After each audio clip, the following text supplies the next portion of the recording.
Assalamualaikum warahmatullahi wabarakatuh. Pada video kali ini saya akan menjelaskan seputar nama-nama para ulama dan qaul dalam kitab yang sering kita dengar, namun kadang kita tidak tahu siapa yang dimaksud ulama tersebut. Seperti ungkapan Al-Imam, Hujjatul Islam, Asy-Syaikhan, Syekhul Islam, Asy-Syaikh, Al-Qadi, Al-Mukhtasar dan lain sebagainya.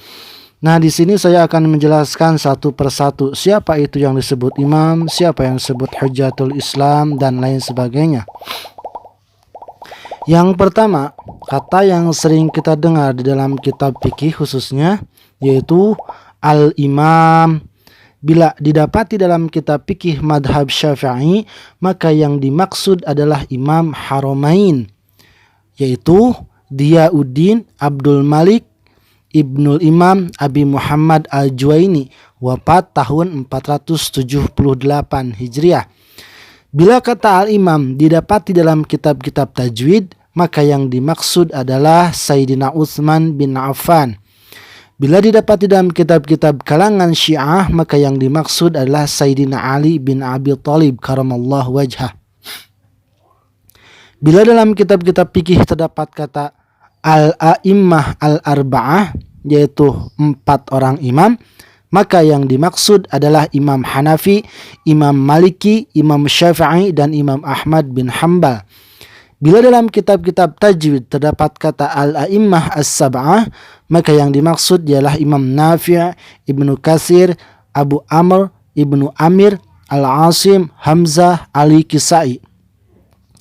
Bila ditulis dalam kitab hadis, maka kata al-a'immah as-sab'ah yang dimaksud ialah Ahmad bin Hanbal, Bukhari, Muslim, Abu Daud, Tirmidzi, Nasai, dan Ibnu Majah. Al-a'immah as-sittah yaitu Bukhari, Muslim, Abu Dawud, Tirmidzi, Nasai, dan Ibnu Majah. Al-a'immah al-khamsah yaitu Ahmad bin Hanbal, Abu Dawud, Tirmidzi, Nasai, Ibnu Majah. Al-a'immah al-arba'ah yakni Abu Dawud, Tirmidzi, Nasai, dan Ibnu Majah. Al-a'immah as-salasah yaitu Abu Dawud, Tirmidzi, dan Nasai. Asy-Syaikhani atau sering disebut al-muttafaq alaih yakni Imam Bukhari dan Imam Muslim. Kesimpulannya, istilah al-imam dapat diartikan secara luas tergantung bidang studi dan bab-bab tertentu. Yang kedua, Hujjatul Islam. Bila didapati dalam kitab-kitab fikih, maka yang dimaksud adalah Imam Abu Hamid Al-Ghazali, wafat tahun 505 Hijriyah. Yang ketiga, Asy-Syaikhani. Bila didapati dalam kitab-kitab fikih, maka yang dimaksud adalah Ar-Rafi'i dan An-Nawawi. Nama lengkap Ar-Rafi'i adalah Abul Qasim Abdul Karim Al-Quzwaini, wafat tahun 623 atau 624 Hijriah. Nasabnya sampai kepada Rafi' bin Khadij as-Sahabi radhiyallahu anhu. Sedangkan An-Nawawi bernama lengkap Muhyiddin Abu Zakaria Yahya bin Syarif al-Hizami, wafat tahun 606 Hijriyah. Yang keempat, Syekhul Islam. Bila ditemukan dalam kitab-kitab fikih, maka yang dimaksud adalah Abu Zakaria al-Ansari. Yang kelima, Asy-Syaikh. Bila ditemukan dalam kitab-kitab fikih, maka yang dimaksud adalah Abu Ishaq Ibrahim bin Ali bin Yusuf As-Sayrazi, wafat tahun 472 Hijriah di Baghdad. Bila kata-kata asy-syaikh ditemukan dalam kitab-kitab balaghah, maka yang dimaksud ialah Syekh Yusuf As-Sakaki. Yang keenam, Syaikhuna. Bila ditemukan dalam kitab fikih, terutama kitab yang mengupas hasil karya Imam Ibnu Hajar Al-Haytami, maka yang dimaksud ialah Ibnu Hajar Al-Haytami. 7. Al-Qadi. Bila ditemukan dalam kitab-kitab ulama mutaakhirin Khurasan, seperti dalam kitab An-Nihayah, At-Tatimmah, At-Tahdhib, dan kitab-kitab hasil karya Imam Al-Ghazali, maka yang dimaksud ialah Al-Qadi Husain bin Muhammad Al-Maruzi, wafat tahun 462 Hijriyah. Bila ditemukan dalam kitab-kitab ulama mutawassit tanah Irak, maka yang dimaksud ialah Al-Qadi Abu Hamid Al-Marwazi. Bila lafaz Al-Qadi didapati dalam kitab-kitab usul fikih, maka yang dimaksud ialah Al-Qadi Abu Bakar Al-Bakilani. Bila didapati dalam kitab-kitab Mu'tazilah, maka yang dimaksud ialah Al-Qadi Abu Ali Al-Jubai. Kedelapan, Al-Faqih. Bila dapat dalam kitab-kitab fikih Syafi'iyah, maka yang dimaksud adalah Ibnu Rif'ah. Yang kesembilan, Asy-Syarhani. Bila dijumpai dalam kitab fikih madhab Syafi'i, maka yang dimaksud ialah Syarah Al-Kabir dan Syarah As-Shaghir karya Imam Ar-Rafi'i. Kedua kitab tersebut merupakan penjabaran dari kitab Al-Waziz karya Al-Ghazali. Bila dijumpai kata-kata Syarah Al-Kabir atau Syarah As-Shaghir, maka yang dimaksud adalah Syarah Al-Kabir dan Syarah As-Shaghir milik Ar-Rafi'i tersebut di atas. Tapi bila yang disebut hanya kata-kata syarah, maka yang dimaksud ialah Syarah Kabir saja.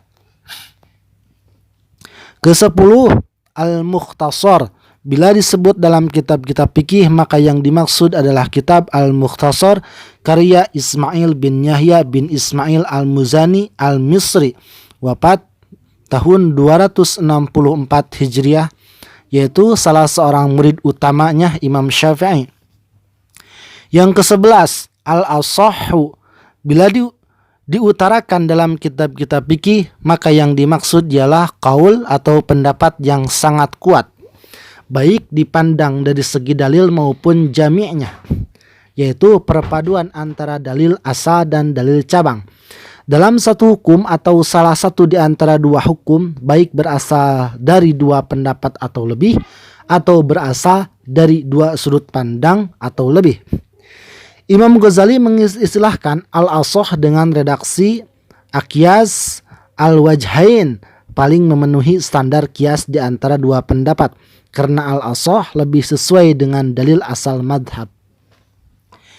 Ke-12, as-sahih, yakni qaul atau pendapat yang sahih dalilnya maupun jami'nya, atau salah satu di antara keduanya lebih unggul daripada yang lain, baik itu berasal dari dua pendapat atau lebih, dua sudut pandang atau lebih. Qaul sahih merupakan bandingan atau antitesa dari qaul as-sah. 13, al-fasid, yakni qaul pendapat yang tidak dapat dijadikan pijakan hukum karena dalilnya lemah atau jami'nya salah. Qaul fasid merupakan bandingan atau antitesa dari qaul sahih. Yang ke-14, al-adharu, yakni qaul yang sangat jelas dalil asal dan argumen penopangnya, atau salah satu di antara keduanya, baik qaul tersebut berasal dari dua pendapat atau lebih, dua sudut pandang atau lebih. Keterangan qaul al-adhar dan qaul as-sah terkadang memiliki kemiripan makna dan saling mendukung satu sama lain, karena maknanya memang hampir sama seperti yang biasa tertulis dalam redaksi kitab-kitab ulama klasik. 15, ad-dhahir, yaitu qaul yang jelas dalilnya dan alasannya, atau salah satu di antara keduanya tapi tidak sejelas qaul adhar, baik qaul tersebut berasal dari dua pendapat atau lebih, dua sudut pandang atau lebih. Qaul dhahir merupakan antitesa dari qaul adhar. Menempatkan qaul dhahir pada kedudukan qaul sahih atau sebaliknya termasuk pelecehan, walaupun makna keduanya hampir sama.